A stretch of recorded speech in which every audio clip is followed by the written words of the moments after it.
Celui qui se tient à l'écart cherche son propre intérêt et s'irrite contre tout ce qui est sage et bon.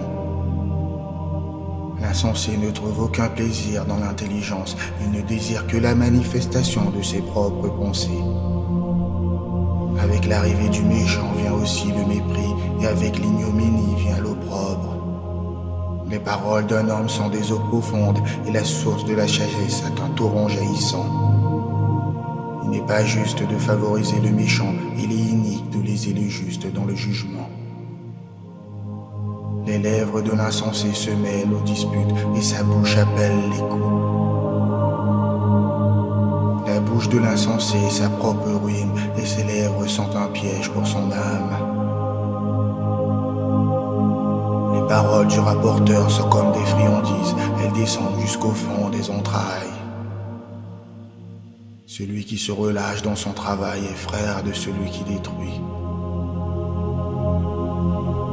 Le nom de Yahweh est une tour fortifiée, le juste y court et y trouve un abri sûr. La richesse est pour le riche comme une ville fortifiée. Dans son imagination, elle est une haute muraille. Avant la chute, le cœur de l'homme se glorifie et l'humilité précède la gloire. Répondre avant d'avoir écouté est une folie et une honte. L'esprit de l'homme le soutient dans sa maladie, mais un esprit abattu qui peut le relever.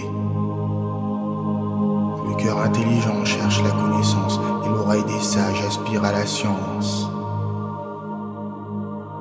Les dents d'un homme lui ouvrent des portes et le font accéder au grand de ce monde. Le premier qui parle dans sa cause paraît juste, mais vient la partie adverse et l'examine.